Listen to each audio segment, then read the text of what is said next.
There is a lot of misinformed people who don't believe in hypnosis, and that is because how it's portrayed in Hollywood and in movies, that people can control their minds and behavior against their will. And that's just not possible. That's not true, because otherwise all hypnotists of this world will have taken over the world. Wouldn't that be true? Hypnosis is endorsed by Harvard, Stanford, Yale, Columbia, the Mayo Clinic, the National Institute of Health, the American Psychological, the American Psychiatric, the British Medical Association, the American Dental Association, and an hospital in France, Saint Leon, is using hypnosis instead of general anesthesia. And the Montreal Children's Hospital has started using hypnosis to help with pain and anxiety and reduce medication. And according to the Stanford Institute of Mind Brain Research, one of the most effective uses of hypnosis, the trance state, is pain alleviation or elimination. And as a matter of fact, it's been medically demonstrated and proved that people that use hypnosis prior to surgery use 90% less anesthesia than people who do not use hypnosis. And women also use hypnosis for what we call hypnobirthing, to go through birthing without the epidurals and medication. So there've been a massive amount of research around hypnosis.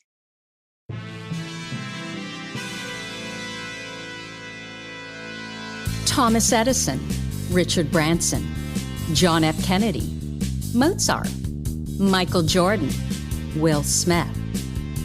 That sounds like a list of highly successful titans in a variety of vocations.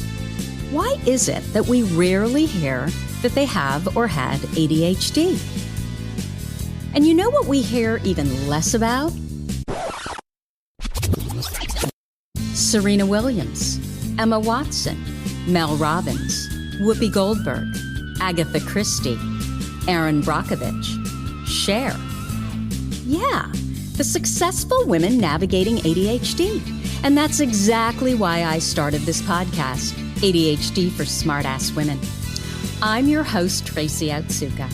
I'm a lawyer, not a doctor, a lifelong student, now a coach.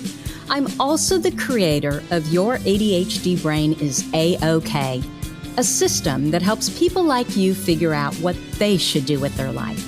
And we're here today to talk ADHD, your strengths, your symptoms, your workarounds, and how you proudly stand out instead of trying to fit in.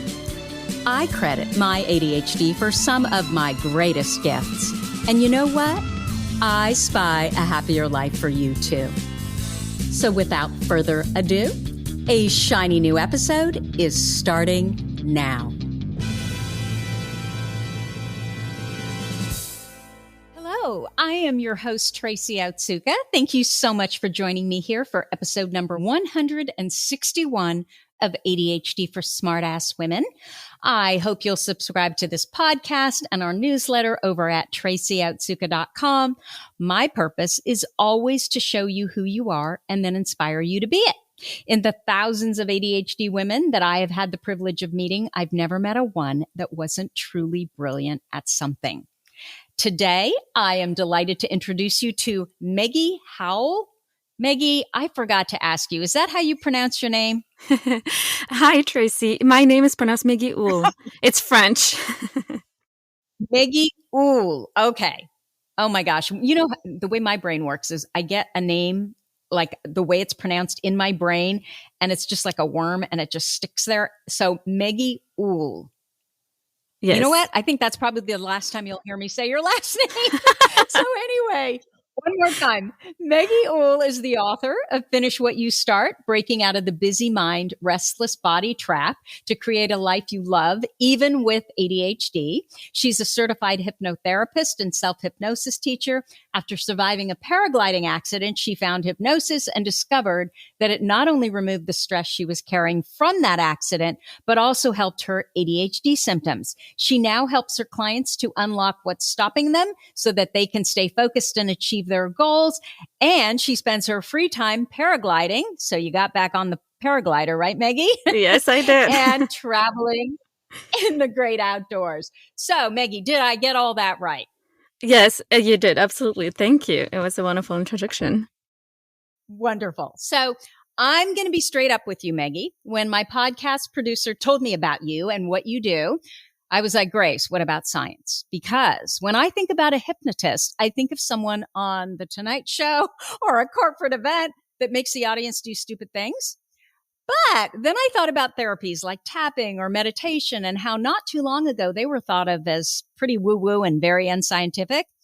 And often we know that something works in medicine before we know why it works. So I want to make sure that we're always talking about the newest therapies. We're leading that charge, but I also want to make sure that we're talking about science. And Grace assured me that yes, we are going to talk about the science around hypnotherapy, right? Yes, absolutely. I love hypnosis. Okay.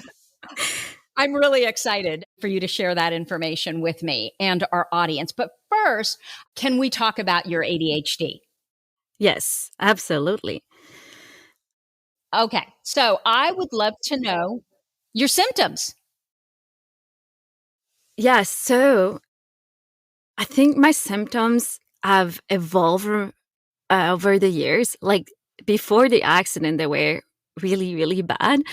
And I had to do so much work after that. I'm more aware when they arise. And now when they come, when I'm not managing my ADHD appropriately or my current state, they arise like a lot of forgetfulness. I'm probably not the only one there that find myself in the kitchen 10 times, not knowing what I'm there to get. I have a lot of inattentive. So, which is interesting that my book is finished. What you start is also because I'm constantly having to keep focus. With my hyperactivity, that's where I get the going and being on the go all the time. And that's where doing all those outdoors activity and paragliding feed me with that dopamine and that excitement. But I also love all those symptoms because I find that they inform me when I'm actually not taking care of myself, because they get worse, way worse when I'm not handling the basic needs of my body and mind, right? So, are you inattentive ADHD then? Yeah, and hyperactive as well. Okay, so combined type. Yeah. Okay, so you've got a little bit of both. So, what were you like as a child? Let's start there. Mm-hmm. And you know what is interesting is when I was growing up, it was so taboo, ADHD. And Where did you grow up? I grew up in Quebec, in Canada. Okay. Okay. And it was taboo there? Oh, yeah. It was like if you were the kid with ADHD, you were finger pointed at. So it's like no one wanted to have ADHD. And so I grew up struggling a lot because I couldn't focus in class. So I was really good at school. Like it wasn't even a question for the adult around me if I had ADHD, because I was really good at school. I was working really hard, but I will sit in a classroom, and the moment I sit in the classroom, I'll be spaced out into my favorite places, but I would have no idea what was going on. And even when a teacher will ask me a question, I will have them repeat every question, and I will go home, do the homework, and revise all the material I had learned in class. So it was a lot of work, but I was doing it because that's the only way for me to be able to attend school. But I was good at doing that and learning on my own. Meggie, what you would do is you'd be spaced out in the classroom, but then you'd go home and teach yourself everything you needed to know, so you could do really well grade-wise in school. Yeah. So it wasn't really noticed at that time. And I was a new term I've discovered recently.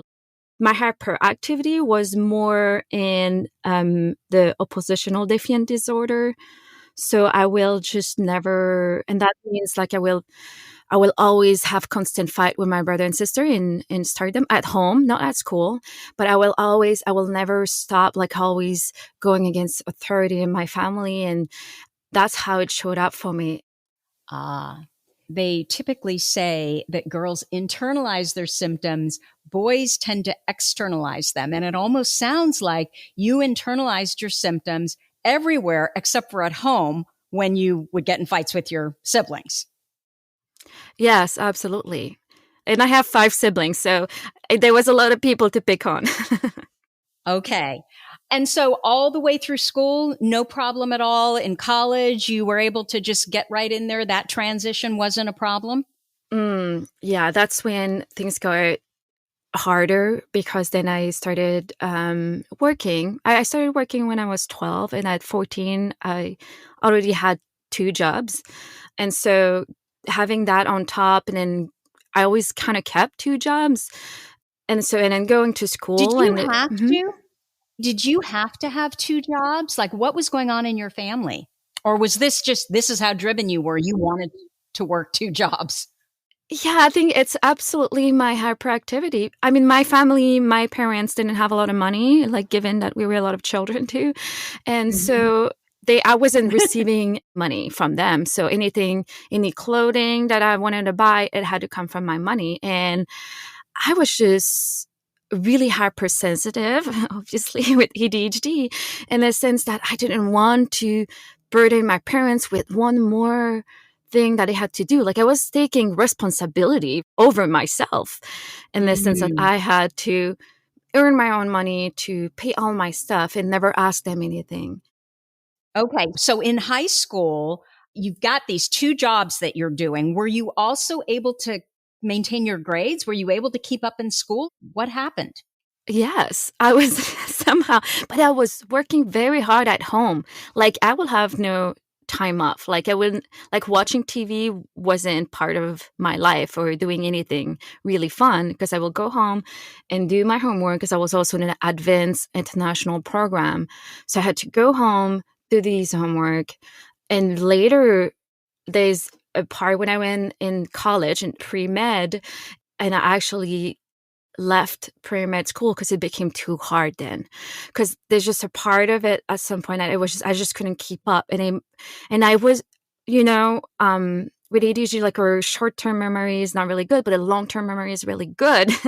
And so I will know all this stuff, but then in class I was struggling, and I was struggling with the pace that it was going. And at that time I wasn't aware yet of why I was struggling so much, and I wasn't talking about it either.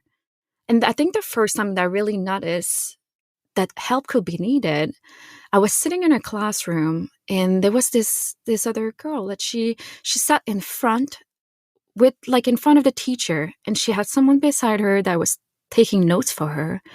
And I watched her, and she was really open about it. And she's like, "Yeah, I need help because of um of my brain, how it functioned." And I look at her, and I remember that in my head, it was a click. It was like, "Oh, I need this." But then I was still really ashamed and really like closed up, that I didn't want to tell anyone. Like, cause it was looking like I was doing so great. So I didn't want people to know that I was struggling. I was hiding it, but there is help that people can get with what I'm experiencing. So then what happened after that? Well, after I left med school and I went into aviation, which was also the very um, it was really fun and rewarding because I was making flight plans for pilots. And so it was always like, it was timely. It was really urgent all the time. So it was really feeding everything that I needed until it became too easy and kind of boring. And, but I was really, really good at it. A lot of problem solving, and I climbed up in the leadership. And then at that time when I picked up paragliding, it was also doing that because I was feeling the fear every time I was about to take off, and happy in the same time. And I was just highly impulsive. And so I was never taking a time back to be like, hey, should I be flying? It's like, oh, if other people are flying, I'm flying, no matter my skill level. And that's where a year within doing this activity, that I had the paragliding accident because of that impulsivity. Because that day I shouldn't have flown, and I knew, like I was absolutely tired and hungry by the time I was about to fly, and I should have just go home. So And mhm. at the time of that accident, did you already know I've got ADHD or no? No, it was after. Okay.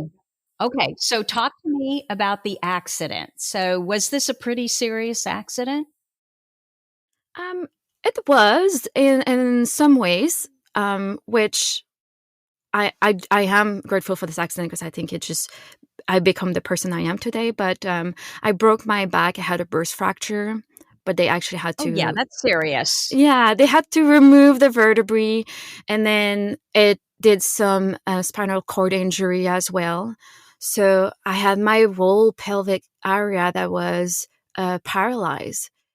At least my Oh legs my were God. working. My legs were working. And that's been what now, about 5 years. So um it's not like I still have spinal cord injury that may, never heal because it's been such a long Mm-hmm. time, right? That I'm struggling Mm-hmm. with still, but I can still do everything I want to do, and it led me to where I am today, where after that accident I had like PTSD every night. I was in shock, and I found that no one, like, I saw a lot of professional for my physical body, and no one ever asked me, "Are you seeing someone for psychologically for what just happened to you?" Not even one person asked me. And I was in shock and I didn't know. I was in shock. I was having PTSD. I was still like, I was really ashamed that it happened. And I wasn't telling anyone and that had happened. Wait, Mm-hmm. didn't they know you were in the hospital and you had, or were you ashamed of the PTSD? Oh no, I was ashamed in an accident. I was in the hospital for 3 weeks and I didn't tell anyone. I Oh know. my, Maggie. Oh I know. no. So when you say that you had PTSD every night, what did that look like? What was Mm. happening? It was, I was not able to sleep because the moment I will close my eyes, I will be back where I was. And what I was seeing was the people looking at me when I fell because I didn't lose consciousness. And I was brought back there all the time, over and over again. And I was just living the events over and over again with the emotions that I had at the moment of the accident. So So you're it just was, basically re-traumatizing yourself every single day. yeah, yeah. Okay, so what happened then?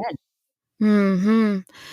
So because I think, I believe we're so powerful with ADHD is even though my mind was constantly like working and replaying that because of my ADHD, it was always looking for a solution as well. My mind was like, okay, you have to try it again because otherwise you're going to stay scared of it for the rest of your life, always Mm. wondering if you should have tried again.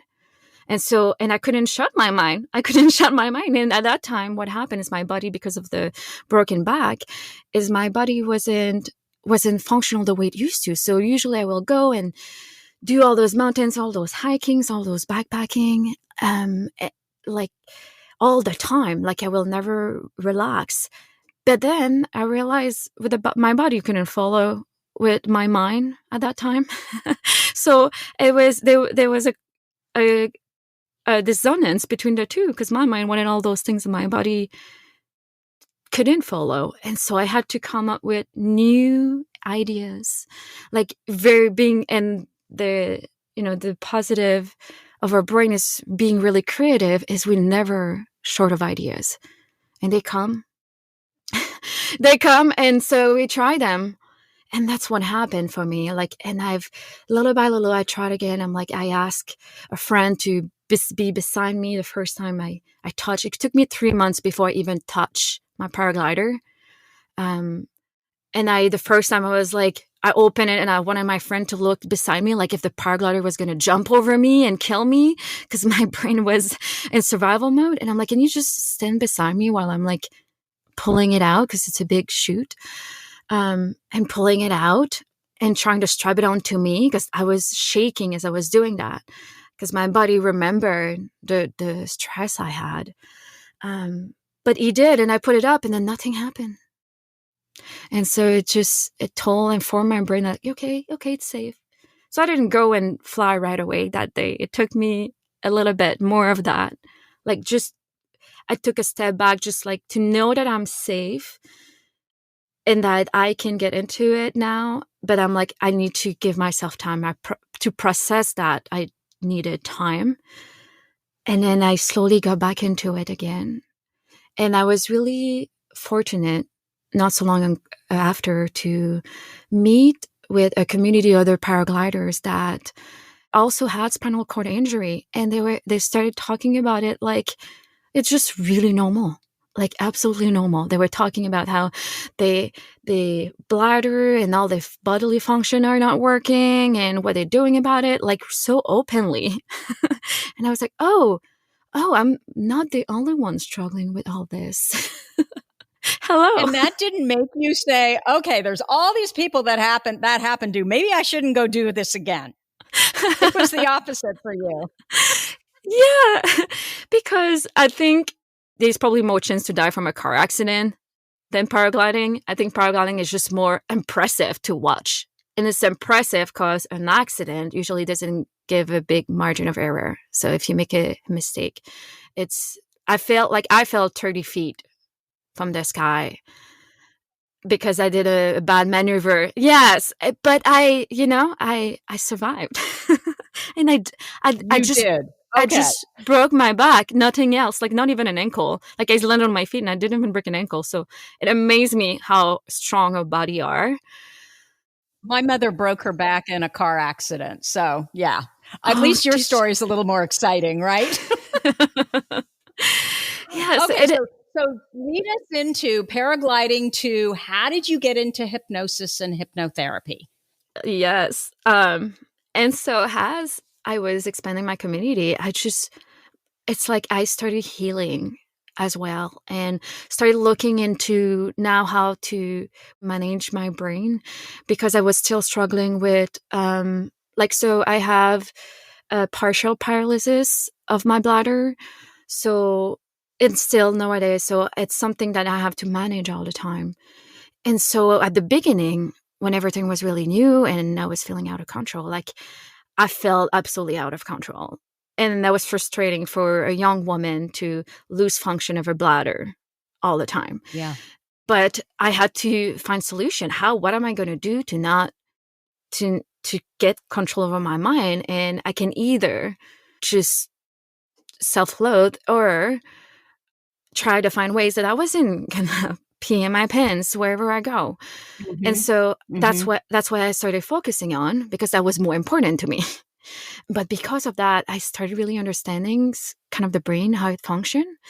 And eventually it led me to, the more I look into the subconscious brain and to lead me to hypnosis. And I ended up stumbling upon a school in actually Bellingham, Cascade Hypnosis Center, which offer hypnosis training to become a hypnotherapist. And I'm like, this is exactly what I'm looking for.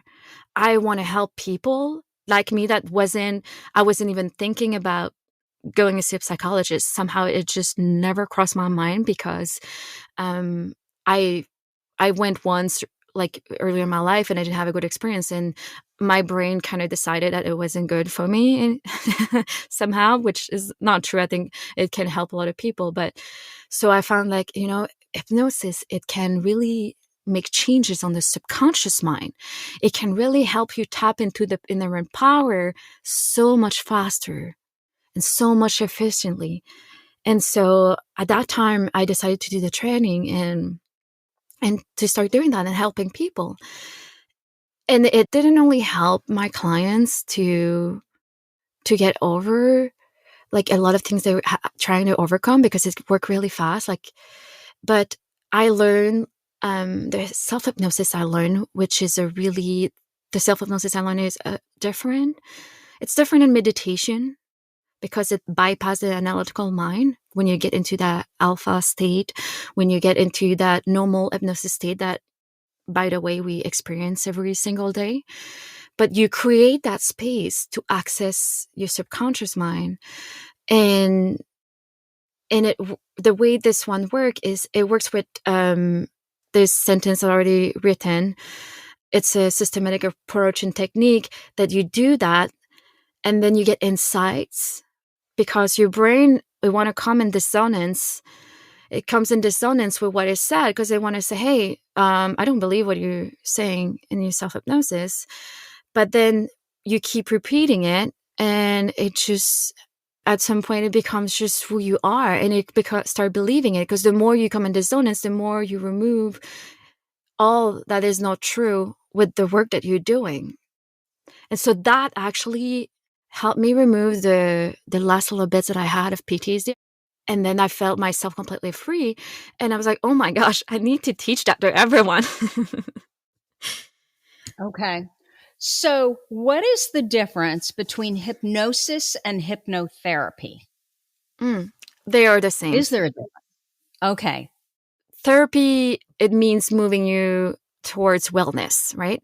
And so the word is used sometimes with hypnotherapy because depending where you are, people, when they hear hypnotist, they have this belief that hypnotist is someone on a stage that is going to make them quack like a duck. Yes. Exactly, right? Okay. So talk to me about the science behind hypnotherapy. Convince me that this has been, I'm assuming, well, you tell me, has this been studied? Is it, are there lots of peer-reviewed studies on hypnosis and how well it works for things like PTSD? Oh, yeah. Over and over again. And I mean, there's a lot of medical school that have shown really proven studies how powerful that is to access subconscious mind. And so basically what happened is, what really is when we are in a hypnotic state, it's like we are in the situation like it's happening all over again. Like reliving PTSD, you are in that state of hypnosis, and you actually are enforcing your PTSD by reliving over and over again. But you can also, yes, you can also use that to your benefit. So if you were to have a situation that you're reliving, but that is more of a positive outcome or just a change of perception, then you will have the same effect, but that will help you in a positive way. Okay, so when you want to learn to relax and give yourself suggestion, you are literally talking about your subconscious mind. And there is a lot of misinformed people who don't believe in hypnosis. And that is because how it's portrayed in Hollywood and in movies, that people can control their people's minds and behavior against their will. And that's just not possible. That's not true, because otherwise all hypnotists of this world will have taken over the world. Wouldn't that be true? Hypnosis is endorsed by Harvard, Stanford, Yale, Columbia, the Mayo Clinic, the National Institute of Health, the American Psychological, the American Psychiatric, the British Medical Association, the American Dental Association, and an hospital in France, Saint Leon, is using hypnosis instead of general anesthesia. And the Montreal Children's Hospital has started using hypnosis to help with pain and anxiety and reduce medication. And according to the Stanford Institute of Mind Brain Research, one of the most effective uses of hypnosis, the trance state, is pain alleviation or elimination. And as a matter of fact, it's been medically demonstrated and proved that people that use hypnosis prior to surgery use 90% less anesthesia than people who do not use hypnosis. And women also use hypnosis for what we call hypnobirthing, to go through birthing without the epidurals and medication. So there've been a lot, massive amount of research around the concept of hypnosis. And so to now believe in hypnosis, it's fine, but it's some ways saying that someone don't believe in gravity. But that someone believe it or not, it is the power that we have in our mind, the power to do just about anything. And I have seen people do extraordinary things just with hypnosis, and have gone to amazing places in their mind to do their change they want to change in their life. Wonderful. Okay. So the next question is then, how did you connect hypnotherapy with managing ADHD symptoms? Mm. So I found that with self-hypnosis, when I did that on my private mind, is I tried to do meditation before and it was just not working for me because I couldn't just lay down and just let my thoughts go. Like I will not be able to do that. But the self-hypnosis I learned, I can it's relate. yeah, exactly. But it's just constantly, it's like there's always something happening because the way this one is kind of work with like what we call recognition or affirmation that are crafted specially to do that kind of insightful work. So there's always something going on. And because of that, it just keep me engaged enough that it allow me to do the work I need to do that is even go deeper for me than meditation. Because I mean, if I'm not doing meditation and I'm not getting anything from meditation. Okay, you meet with a client. What do you do first, second, third? Can you just sort of walk us through it so that we have an idea of what the process feels like? Mm-hmm. Okay. Yeah, it's just a lot. So we work with hypnosis with relaxation. So for me in my office, so my clients will come. We set the goals with them, and if they want to do hypnosis, no one can force anyone to be in the state of hypnosis if they don't want to. It's not mind controlling. And so they get into the chair, and all I do is I guide them through a relaxation, allowing them to get deeper, relaxing their body and relaxing their mind in a way that allow for accessing that alpha state. And really, it's focused attention. But when you get into that alpha state, when you allow that relaxation to happen, not only on the body level, but on the mind level, which I guide them through that. So I don't stop talking. So they are focusing on my voice as they're going through that. And I have, I know their hypnosis because I talk to them and I have them do a little exercise and I know when they are in hypnosis. It's just a state of mind in a way that's made to have a focus on what needs to be worked on to get the result that you want to have. Okay, so now talk to us about, so what you're doing, it sounds like, is you are basically teaching people with ADHD how to self-hypnotize. That's what your book is doing. Is that correct? Yes, and some part, yes. Where am I wrong? Okay, yeah, because I help people on many levels. So finish what you start is really a state of being, and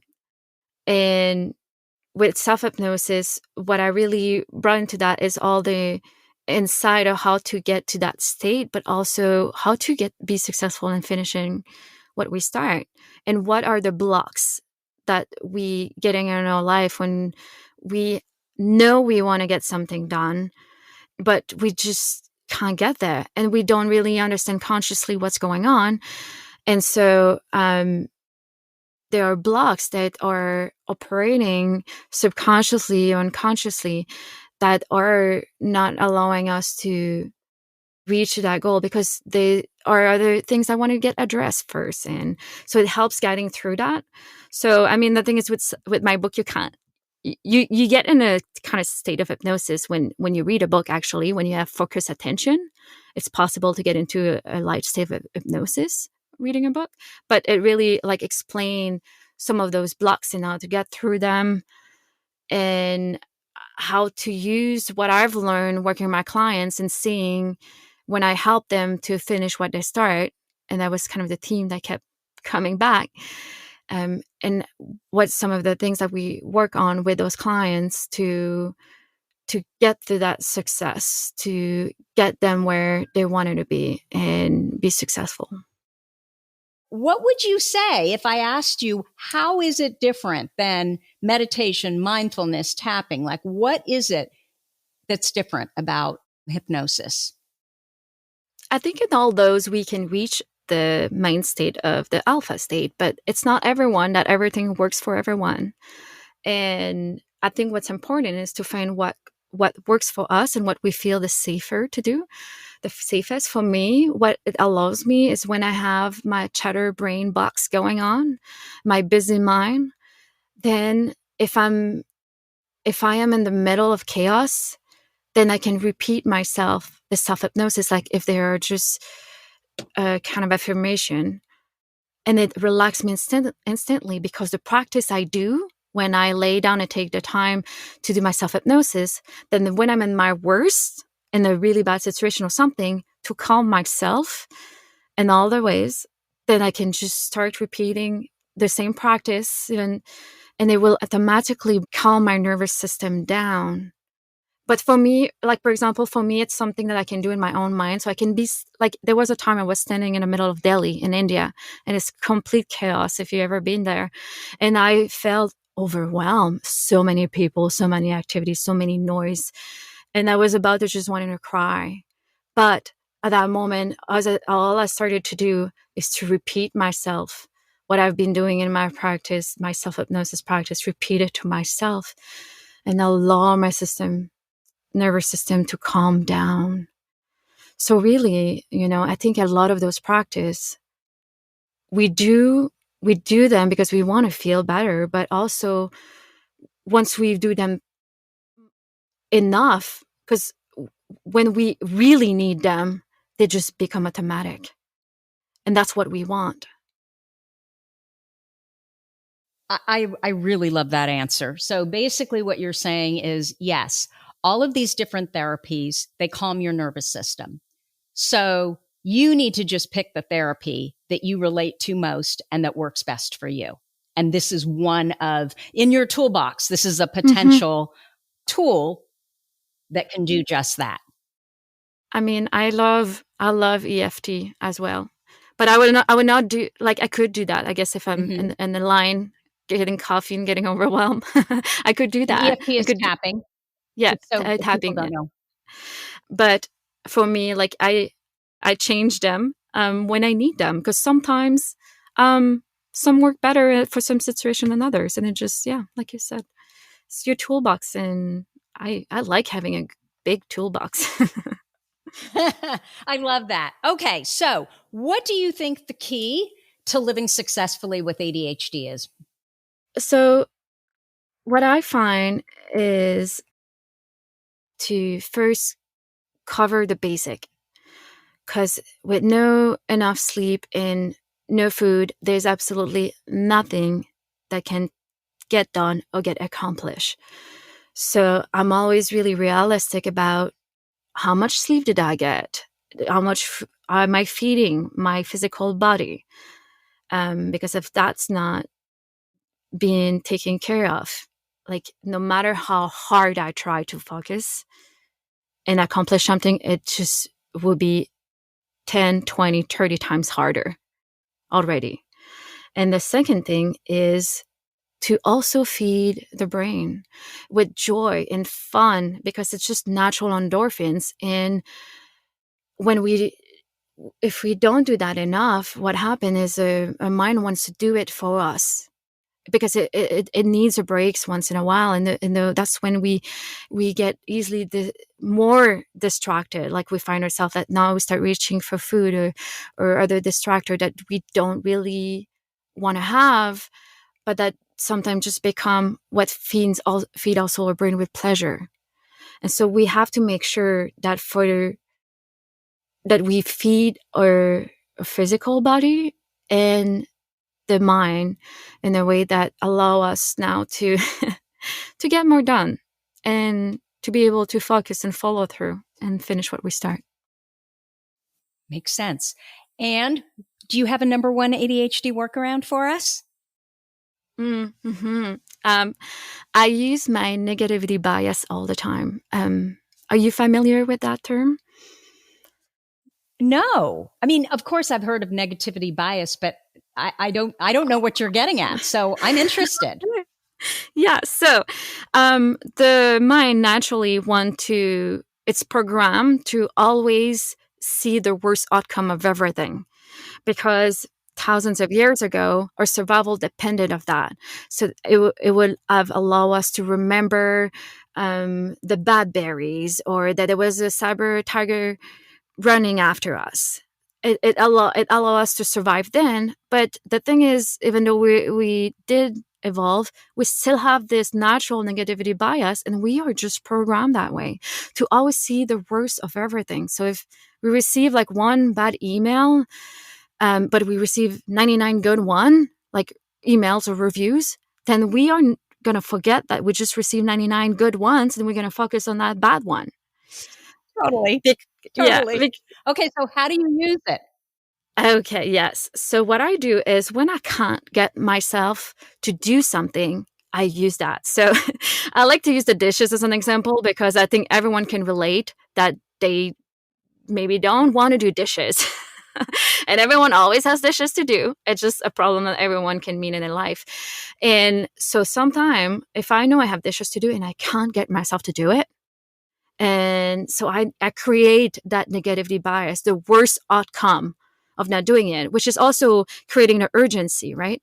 But if I make it bad enough of me not doing it, then my brain automatically is gonna slowly move and go and do it. And it works. And I do it.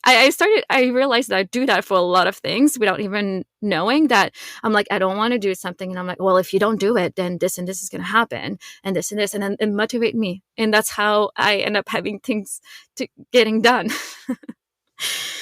So you scare yourself into doing them. Yeah, I do. And I find it's really efficient.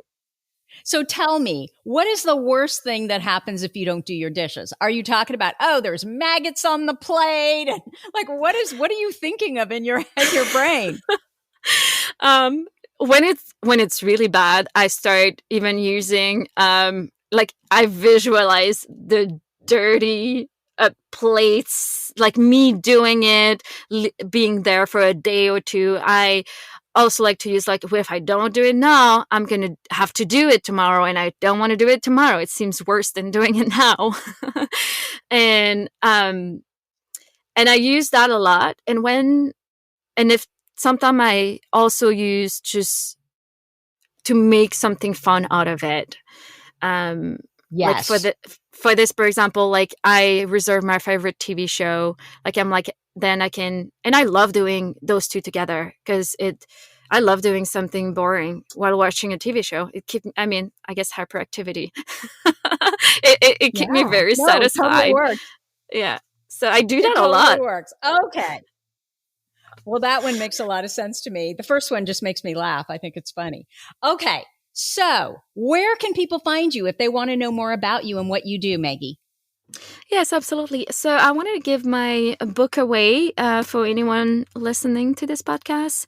So they can go to ADHD. That is so nice of you. Yeah. ADHDbookgiveaway.com. And they can get there so they can have it's an ebook.